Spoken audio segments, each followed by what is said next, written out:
oncologist's words hung in the air like a death sentence, each syllable cutting through the sterile silence of the private medical suite. Stage 3, lymphoma, he had said, his voice clinical and detached as he delivered the devastating news to the Morrison family. We'll need to begin chemotherapy immediately. Grace Chun stood motionless in the corner of the room, her hands gripping the silver tea service she had brought for the family meeting. Watching as billionaire tech mogul Richard Morrison's face drained of all color. His 8-year-old son Marcus sat frozen in the leather chair, staring at the floor as if the diagnosis might disappear if he refused to acknowledge it. Grace had worked for the Morrison family for 3 years, cleaning their sprawling Malibu estate, preparing meals, and maintaining the pristine environment that wealth demanded. She was 30 years old, invisible to most of the family except when they needed something, and had perfected the art of moving through their lives like a shadow. The Morrisons lived in a world where domestic staff were expected to be seen but not heard, present but not involved, efficient but never intrusive. Grace had learned to navigate this world carefully, keeping her head down and her thoughts to herself, even when she witnessed moments of profound vulnerability like this one. Richard Morrison had built his empire on control, on the ability to solve any problem with enough money and influence. He owned tech companies, real estate ventures, and had politicians on speed dial. But as he sat across from the oncologist, Grace could see something she had never witnessed before in her employer: complete helplessness. His hands shook slightly as he reached for his phone, already making calls to specialists in New York, Switzerland, anywhere that might offer hope. His voice carried the edge of a man accustomed to getting what he wanted, demanding second opinions, experimental treatments, anything that money could buy. Marcus, meanwhile, seemed to shrink into himself with each passing minute. Grace had watched him grow from a rebellious teenager into a young man preparing for college, though their interactions had been limited to polite nods and the occasional request for late-night snacks. She knew he was intelligent, having overheard his tutoring sessions and college preparation meetings. She also knew he was lonely, despite being surrounded by wealth and privilege. His mother had died when he was 12, leaving him to navigate adolescence under the watchful but emotionally distant eye of his father. The oncologist continued explaining treatment protocols, survival rates, and the aggressive nature of the chemotherapy regimen that would be required. Grace found herself listening intently. Even though the conversation wasn't meant for her ears, she noticed details that the grieving family seemed to miss. The doctor's slight hesitation when discussing certain statistics. The way he avoided direct eye contact when talking about side effects. The careful language he used around prognosis. Years of quiet observation had taught her to read between the lines, to notice the things that others missed when they were overwhelmed by emotion. As the meeting concluded and the family prepared to leave, Grace efficiently cleared the untouched refreshments and began organizing the medical paperwork that had been left scattered across the conference table. Richard Morrison barked orders into his phone about clearing his schedule and arranging consultations with specialists across the country.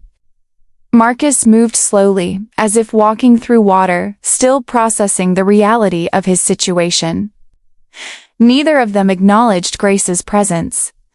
But she had grown accustomed to being invisible during moments of crises. The drive back to the estate was conducted in heavy silence. Grace sat in the front passenger seat next to the family's driver, while Richard and Marcus occupied the back seat of the luxury sedan. Through the partition, she could hear Richard making call after call, his voice growing more frustrated with each conversation. Every specialist he contacted had waiting lists. Every experimental treatment required months of preparation, and every statistic he researched seemed to offer diminishing hope.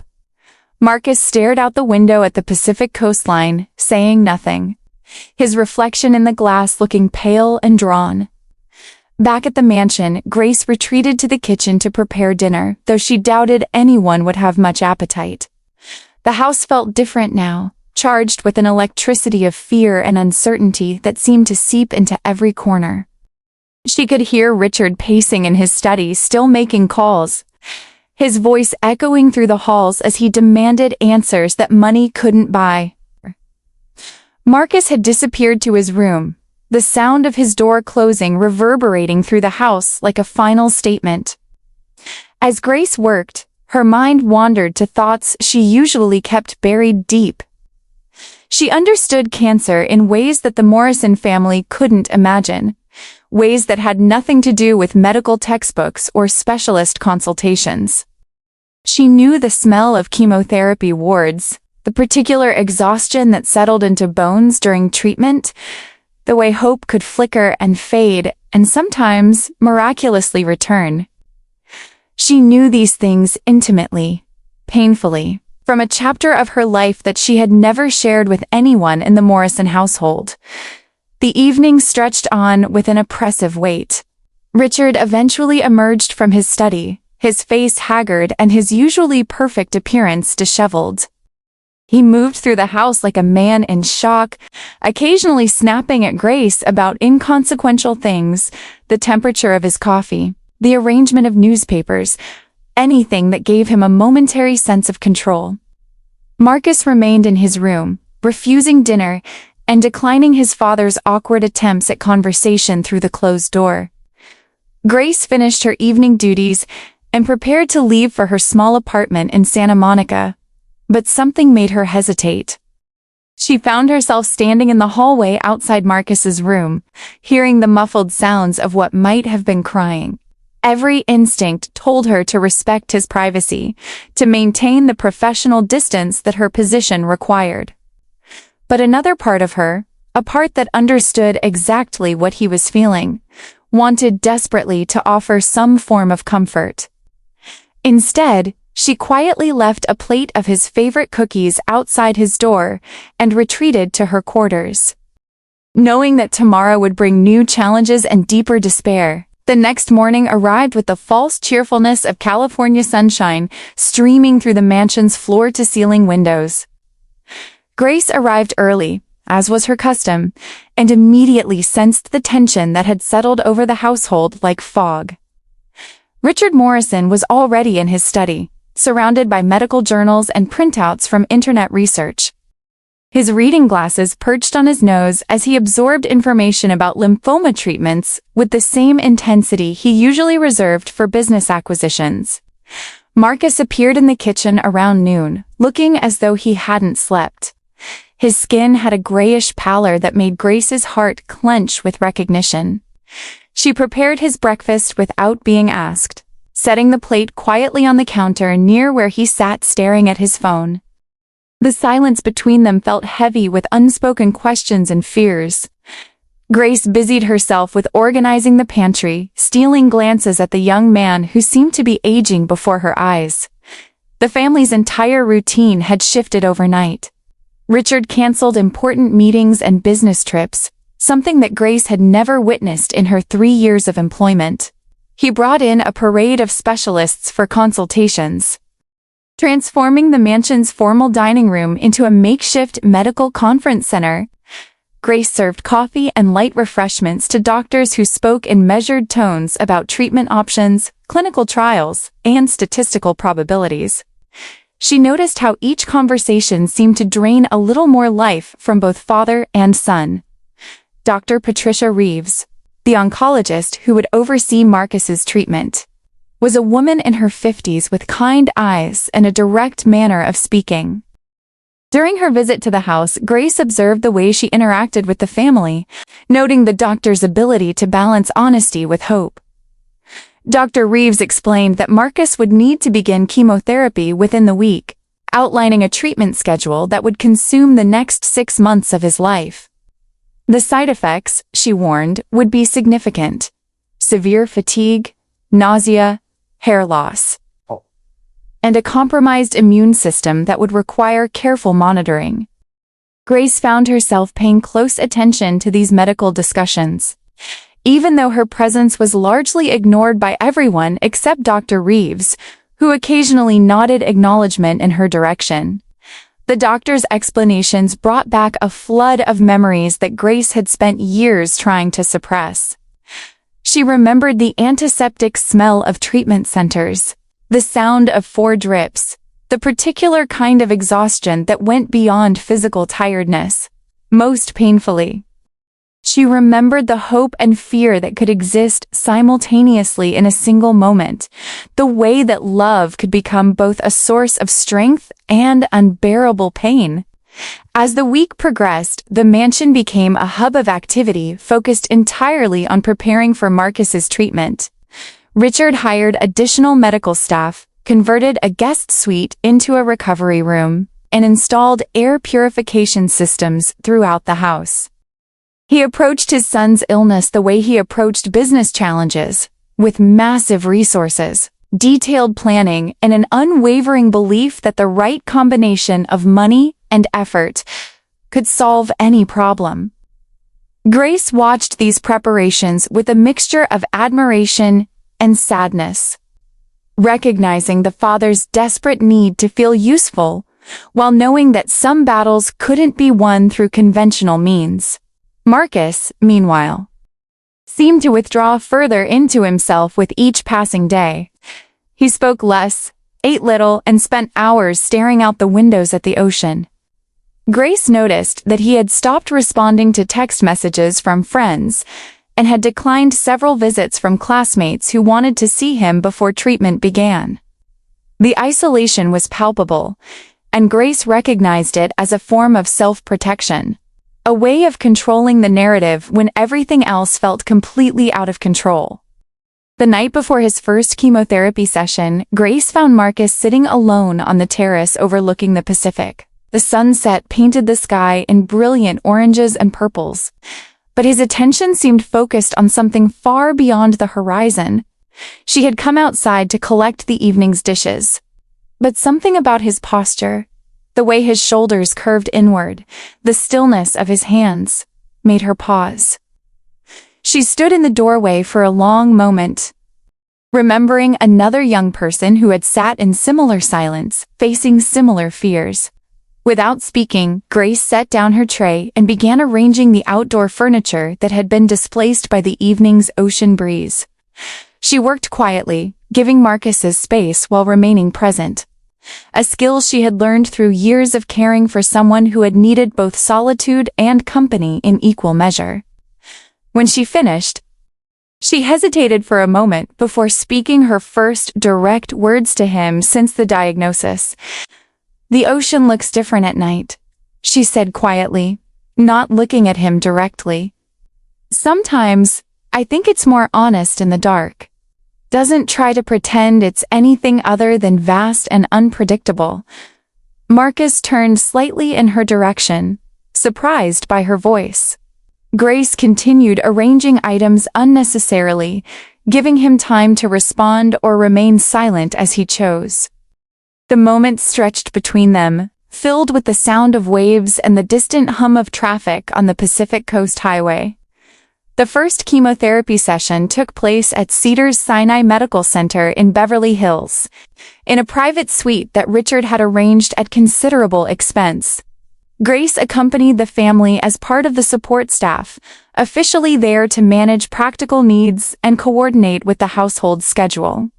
The treatment center was elegant by hospital standards, with artwork on the walls and comfortable seating, but the underlying reality of the place couldn't be disguised by expensive furnishings.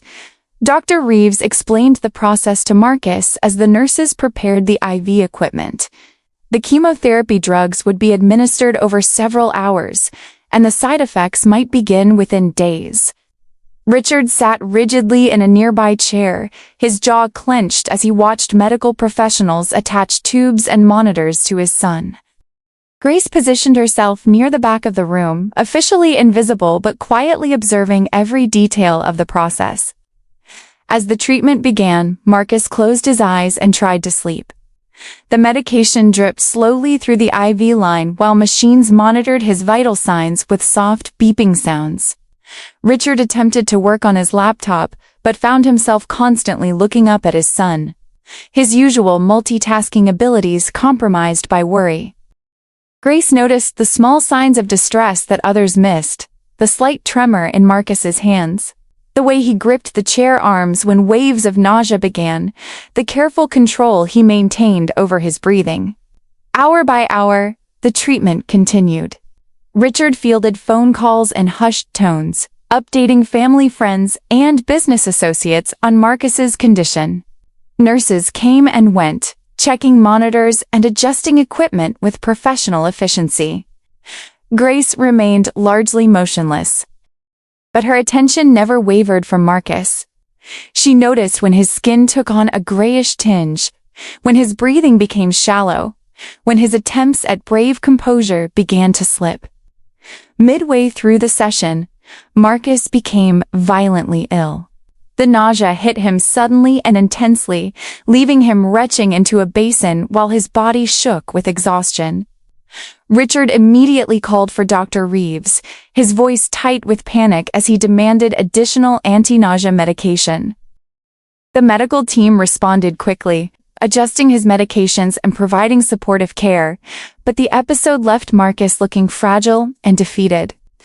Grace watched this scene unfold with her heart pounding, remembering similar moments from years past. She saw Richard's helplessness, his desperate desire to take his son's place, his frustration at being unable to solve this problem through conventional means. She saw Marcus's embarrassment at being sick in front of his father, his struggle to maintain dignity while his body betrayed him. Most clearly, she saw the fear in both of their eyes, the recognition that this was only the beginning of a long and difficult journey. As the treatment session concluded and they prepared to return home, Grace helped gather the family's belongings, while Richard spoke privately with Dr. Reeves about adjusting Marcus's medication regimen.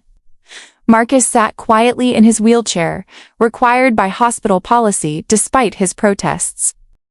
Looking exhausted and somehow smaller than he had that morning, the drive home was conducted in heavy silence, with Marcus sleeping against the window while Richard stared at medical paperwork with unfocused eyes.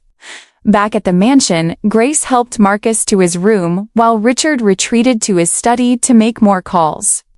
She could see that the young man was struggling with more than just physical discomfort. The reality of his situation was settling in, along with the understanding that this experience would be repeated many times over the coming months. As she prepared to leave him to rest, Marcus spoke quietly without looking at her. "How long does it usually take?" he asked, his voice barely above a whisper. Grace paused in the doorway, understanding that he wasn't asking about medical timelines or treatment schedules. He was asking about the deeper timeline of acceptance, about when the fear might become manageable, about when hope might feel like more than just wishful thinking. She looked at him for a long moment, seeing not the privileged son of a billionaire, but a frightened young man facing an uncertain future. The following weeks established a new rhythm in the Morrison household, one dictated entirely by Marcus's treatment schedule and the unpredictable cycle of good days and bad days that came with chemotherapy. Grace found herself drawn deeper into the family's crisis, not through any official change in her duties, but through a gradual recognition that her presence provided something that money couldn't buy: understanding born from experience. Richard had hired additional staff to manage Marcus's medical needs, a private nurse, a nutritionist, and a physical therapist who visited regularly. The mansion buzzed with activity as these professionals came and went, each focused on their specific aspect of Marcus's care. But Grace noticed that despite all this attention, Marcus seemed increasingly isolated. The medical staff treated him with professional kindness but clinical detachment. His father approached his illness like a business problem to be solved, overwhelming him with research and treatment options. Friends from school had gradually stopped calling, uncertain how to relate to someone facing such a serious illness.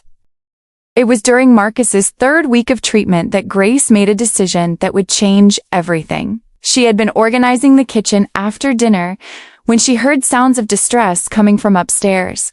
Following the noise, she found Marcus in his bathroom, violently ill from the chemotherapy. Richard was away on an emergency business trip to Tokyo, and the night nurse wouldn't arrive for another hour. Marcus was alone, sick, trying desperately to clean himself up while fighting waves of nausea and dizziness. Grace didn't hesitate.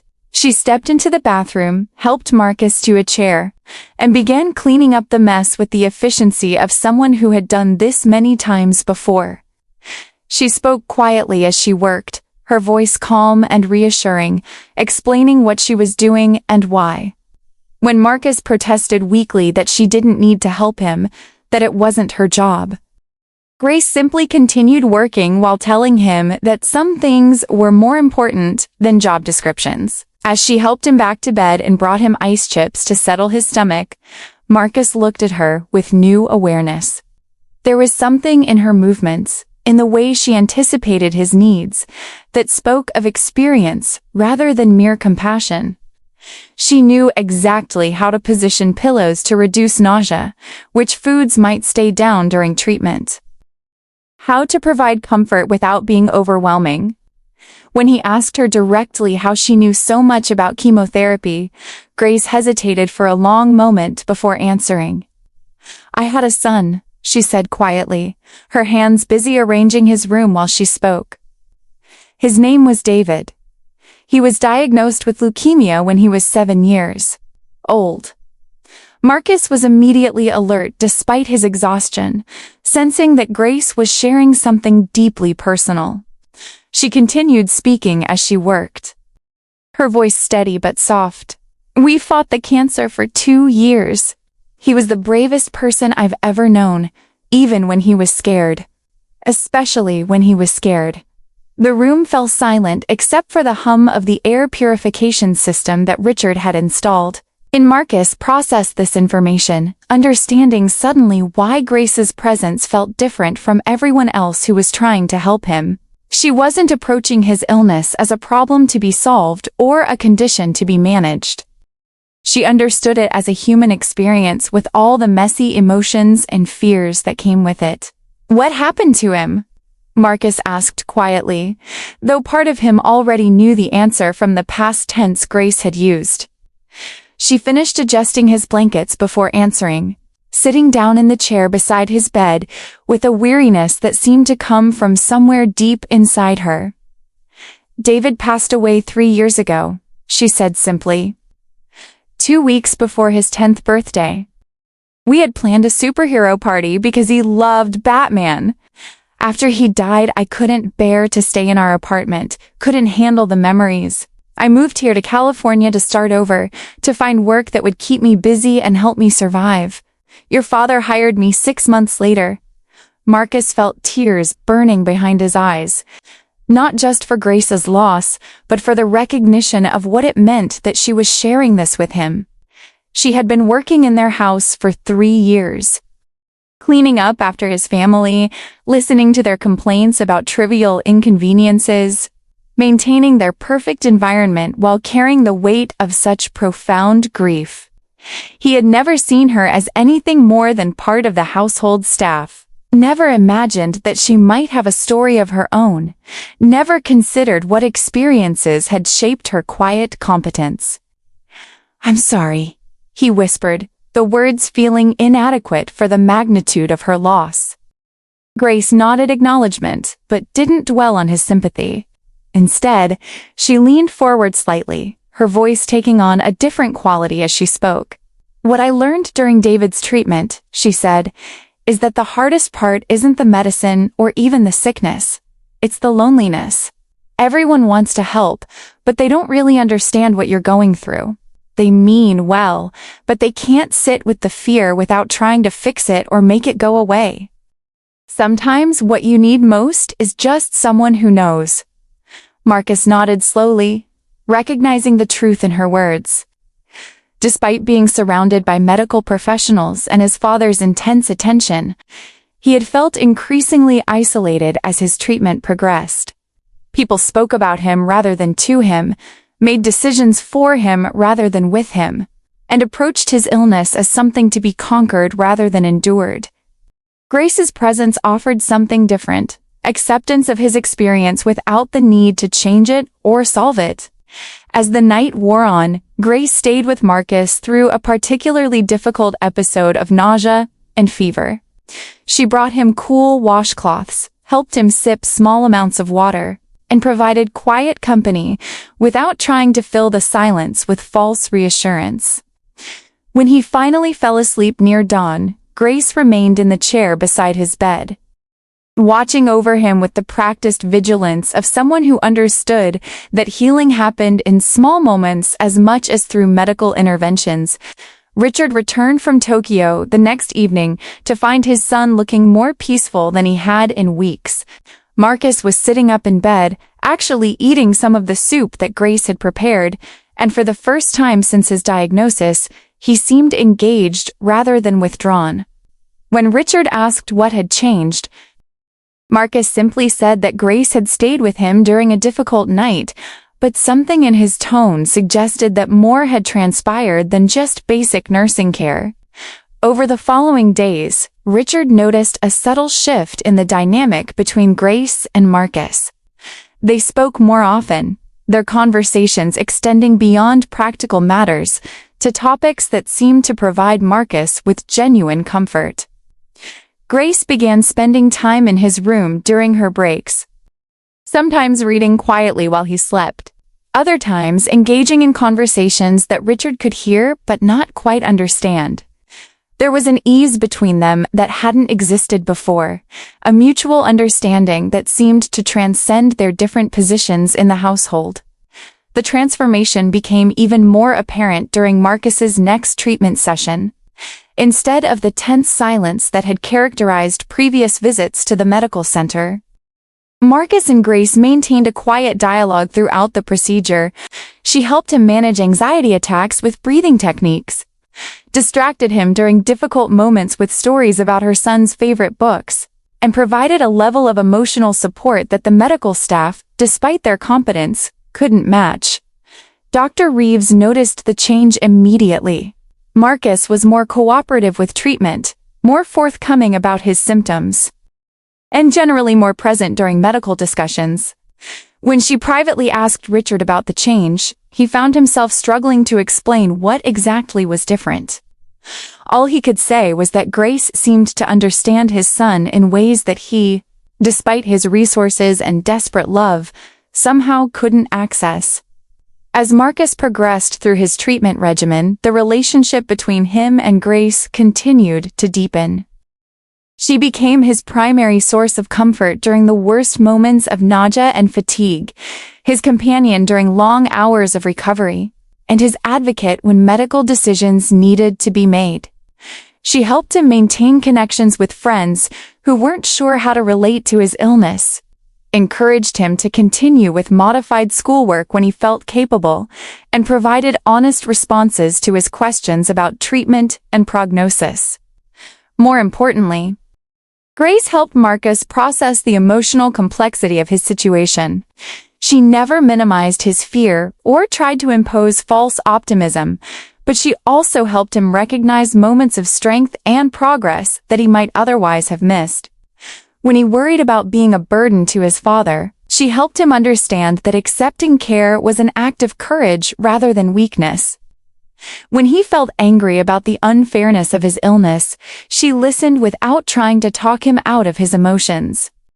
The household's entire atmosphere began to shift as Marcus's treatment progressed. Richard, observing the positive changes in his son, started deferring to Grace's insights about Marcus's needs and preferences. He began to see her not just as domestic help, but as someone with valuable expertise about an aspect of his son's life that he couldn't fully comprehend. Grace, meanwhile, found herself taking on responsibilities that went far beyond her original job description. Driven by a sense of purpose that she hadn't felt since David's death, the arrangement wasn't without its complications.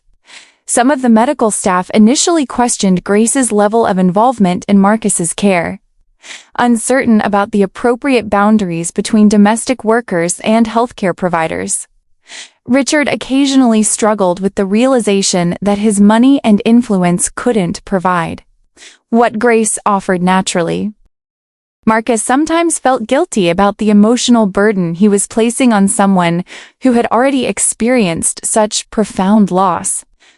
But despite these challenges, the unusual partnership between Grace and Marcus continued to evolve. She became his primary emotional anchor during treatment, while he began to find ways to honor her experience and loss. He asked questions about David, encouraging Grace to share memories that she had kept locked away since moving to California. In return, she helped him develop coping strategies that went beyond medical interventions, drawing on lessons learned through her son's courageous battle with cancer. As Marcus entered his 4th month of treatment, both his physical condition and emotional resilience had stabilized in ways that surprised his medical team. His response to chemotherapy was better than expected, and his ability to manage the psychological challenges of his illness had improved dramatically. Dr. Reeves attributed much of this progress to Marcus's strong support system, though she suspected that Grace's involvement played a more significant role than anyone was openly acknowledging. It was during this period of relative stability that Grace made a decision that would test the boundaries of her relationship with the Morrison family. Marcus had been asking increasingly sophisticated questions about his treatment, his prognosis, and the long-term implications of his illness. While Dr. Reeves provided excellent medical information, Marcus seemed to need something more, a deeper understanding of what it meant to live with uncertainty, to find hope in the face of potential loss, to maintain dignity while facing one's own mortality. Grace recognized that Marcus was ready for conversations that went beyond medical facts and treatment protocols. He needed to understand cancer not just as a disease process, but as a human experience that could be survived emotionally even when medical outcomes remained uncertain. She also recognized that providing this level of emotional education would require her to share aspects of her own experience that she had never discussed with anyone, including painful details about David's final months that she had spent 3 years trying to forget. The conversation that would change everything began on a quiet Tuesday afternoon while Marcus was recovering from his most recent treatment session. He had been feeling particularly discouraged after experiencing more severe side effects than usual, and his questions had taken on an urgency that suggested deeper fears about his future. Grace sat beside his bed, watching him struggle with nausea and fatigue, and made the decision to trust him with the full truth of her experience. David knew he was dying 6 months before it happened, she said quietly, her words cutting through the afternoon silence like a confession. Marcus looked up from his pillow, immediately alert despite his exhaustion. Grace continued speaking, her voice steady but weighted with memory. The doctors didn't tell him directly, but children with serious illnesses often understand things that adults try to hide.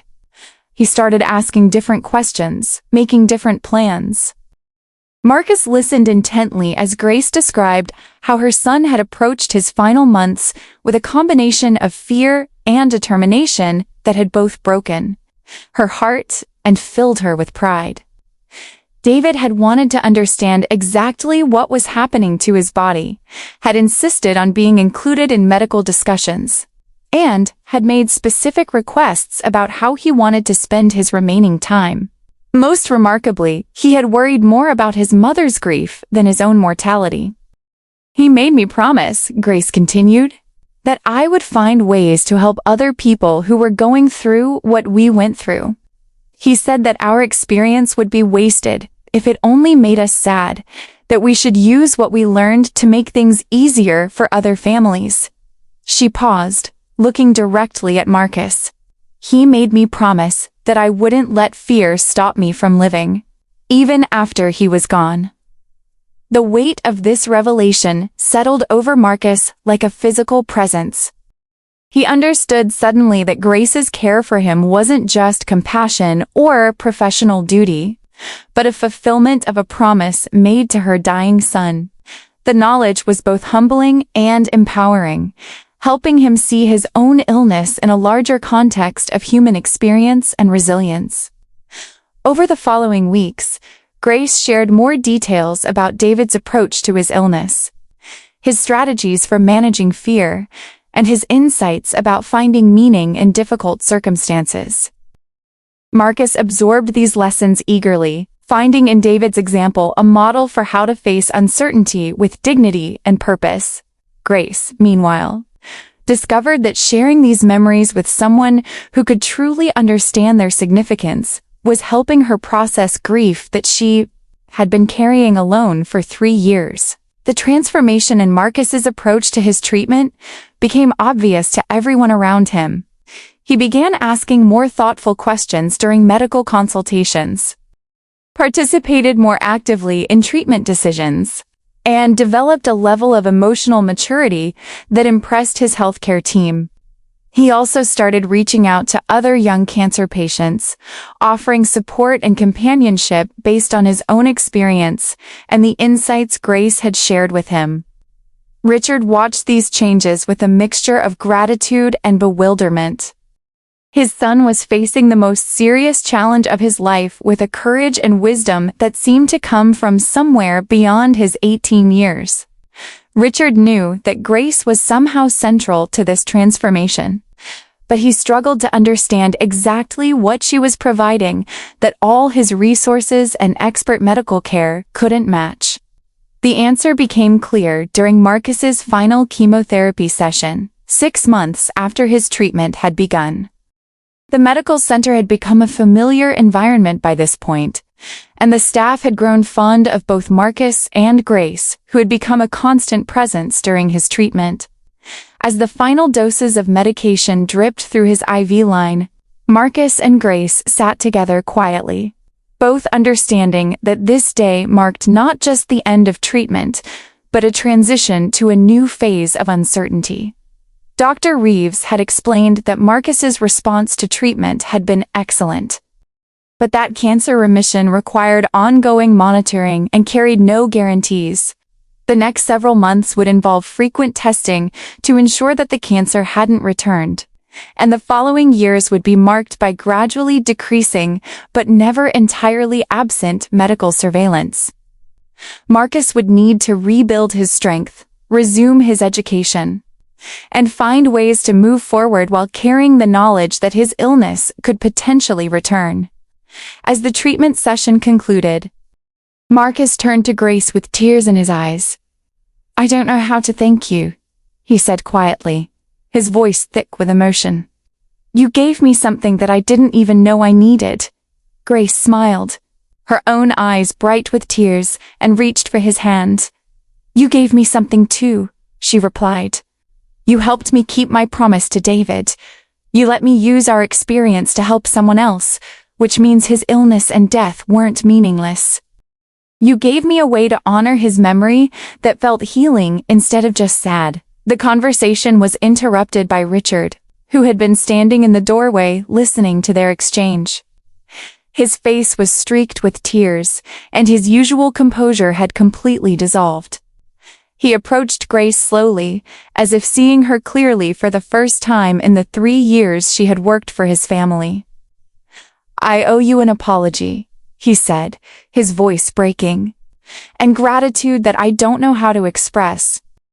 You saved my son in ways that I couldn't, with resources that money can't buy. You gave him something that all my wealth and influence couldn't provide." He paused, struggling with emotions that he rarely allowed himself to feel, let alone express publicly. Grace stood and faced her employer, seeing in his face the recognition of how much had changed between them over the past 6 months. "Marcus saved himself," she replied gently. "He had the courage to face his illness honestly and the wisdom to accept help when he needed it. I just shared what David taught me about living with uncertainty. The drive home from the medical center was different from all the previous trips. Instead of the heavy silence or anxious conversations that had characterized their earlier journeys, the car was filled with a sense of completion and cautious hope. Marcus looked out the window at the California landscape with eyes that seemed to see everything more clearly, more deliberately than before. Grace sat quietly, processing the reality that her role in his life would now change as he moved into remission and recovery. Richard spent the journey making mental calculations about how to restructure Grace's position in their household. It was clear that her relationship with Marcus had evolved far beyond traditional domestic service, and that her value to their family couldn't be measured in conventional employment terms. He also recognized that Grace herself might need time and space to process what the past 6 months had meant to her own healing journey. As they entered the mansion, the three of them stood together in the foyer for a moment, each recognizing that they had all been changed by the experience they had shared. Marcus was no longer the privileged but sheltered young man who had received his diagnosis 6 months earlier. He had been tested by illness and had discovered reserves of strength and maturity that would serve him for the rest of his life. Richard was no longer the man who believed that every problem could be solved through money and influence. He had learned that some of life's most important gifts came from unexpected sources and couldn't be purchased at any price. Grace, meanwhile, had discovered that her experience with David's illness wasn't just a source of ongoing grief, but also a wellspring of wisdom and purpose that could bring healing to others and ultimately to herself. She had found a way to honor her son's memory that felt life-affirming rather than just sorrowful, and had begun to imagine a future that involved helping other families navigate the challenges of serious illness. The weeks following Marcus's final treatment were marked by cautious celebration and careful monitoring. His follow-up tests showed no signs of cancer, and his physical strength began returning gradually as the chemotherapy left his system. He started making plans to resume his education, though with a maturity and sense of purpose that his illness had given him. He also began exploring ways to help other young cancer patients, drawing on his own experience and the insights that Grace had shared with him. Grace's role in the household evolved into something that had no conventional job description. She remained responsible for many of her original duties, but she also served as Marcus's continued emotional support, Richard's advisor on matters related to his son's recovery, and an informal consultant to other families who reached out seeking guidance about cancer treatment. Richard insisted on adjusting her compensation to reflect the true value of her contributions, though Grace's motivation had long since transcended financial considerations. The relationship between Grace and Richard also underwent a significant transformation. He began seeking her perspective on family decisions, recognizing that her understanding of human nature and emotional resilience was more valuable than many of the expert consultants he regularly employed. Grace, meanwhile, found herself gradually trusting Richard with more details about her own story, helping him understand how loss and recovery had shaped her worldview and capabilities. As Marcus's 6-month post-treatment milestone approached, Dr. Reeves scheduled comprehensive testing to assess his continued remission. The family approached this appointment with nervous anticipation, knowing that clear results would represent a significant step toward long-term recovery, while any signs of returning cancer would mean resuming the battle they had just completed. The morning of the testing appointment, Grace found Marcus sitting on the terrace where they had first really spoken months earlier. He looked healthier than he had since his diagnosis. His color had returned. His hair was growing back, and he had regained much of the weight he had lost during treatment. But Grace could see in his posture that he was struggling with the anxiety that preceded every follow-up appointment, the fear that his remission might be temporary. David used to say that the hardest part about cancer wasn't being sick, Grace said, settling into the chair beside him. It was learning to live with not knowing what would happen next. He said that most people got to pretend that life was predictable, but cancer patients had to learn to be brave about uncertainty. Marcus nodded, understanding exactly what she meant. The past 6 months had taught him that courage wasn't the absence of fear, but the ability to function despite it. To make plans and find joy even when the future remained unclear. As they sat together watching the sunrise over the Pacific, both of them felt the weight of everything they had experienced together, and the knowledge that whatever the test results revealed, they had both been forever changed by their journey. The test results. When they came later that day were everything the family had hoped for. Marcus showed no signs of cancer, and Dr. Reeves expressed cautious optimism about his long-term prognosis. The celebration that followed was quiet but profound, marked more by relief and gratitude than by exuberant joy. Everyone understood that remission was a gift rather than a guarantee, and that Marcus's experience with cancer had taught him to appreciate life in ways that would shape his future choices and priorities. In the months that followed, Marcus enrolled in college with a focus on medicine, inspired by his own experience to help other people facing serious illness. He maintained regular contact with Grace, seeking her advice about balancing his studies with his ongoing recovery and his growing involvement in supporting other cancer patients. Grace, meanwhile, began working with local hospitals to develop support programs for families dealing with childhood cancer, drawing on her experience with David and Marcus to create resources that addressed both practical and emotional needs. Richard also made significant changes in his life and business practices. His experience watching his son face mortality had given him a different perspective on success and meaning, leading him to redirect some of his business focus toward healthcare innovation and support for medical research. He established a foundation in David's memory, with Grace serving as its primary advisor, to provide financial and emotional support for families dealing with childhood cancer.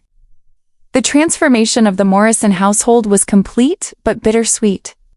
Marcus's recovery was a cause for celebration, but everyone understood that their lives had been permanently changed by his illness and by Grace's presence during their family's darkest period. The privileged world of wealth and luxury that had once defined their existence now felt less important than the human connections and emotional truths that had emerged from their shared crisis. Grace continued working for the Morrison family, but her role had evolved into something closer to family member than employee. She had helped them navigate the most difficult challenge of their lives, and in the process had found healing for her own grief and a sense of purpose that honored her son's memory. The promise she had made to David to use their experience to help others had been fulfilled in ways she never could have imagined when she first accepted employment with the Morrison family. As Grace prepared for another ordinary day in what had become an extraordinary life, she reflected on the unexpected journey that had brought her to this point. She had come to California seeking only to escape her grief and find work that would help her survive. Instead, she had discovered that her greatest loss could become a source of healing for others, and that sharing her deepest pain could create connections that transcended all boundaries of class, wealth, and social position. The mansion still gleamed with the perfection that money could buy. But it was now also filled with something more valuable, the understanding that true luxury came not from material possessions but from the courage to face life's uncertainties together, from the wisdom to recognize strength in unexpected places, and from the grace to transform suffering into service. For Grace, Marcus, and Richard, the experience of cancer had been devastating and transformative in equal measure, teaching them that the most important gifts in life often came wrapped in the most difficult challenges. And as Marcus continued his recovery and began building a future shaped by gratitude and purpose, Grace knew that David's legacy lived on not just in her memory, but in the lives of everyone whose path had been brightened by the lessons he had taught. About courage, hope, and the power of love to transcend even the greatest losses. The circle of healing that had begun with her son's illness and continued through Marcus's recovery would ripple outward to touch countless other families, ensuring that no experience of suffering would ever be truly wasted as long as there were people willing to transform their pain into purpose. If you found this story meaningful, please consider subscribing to our channel for more inspiring tales of unexpected heroism and human resilience.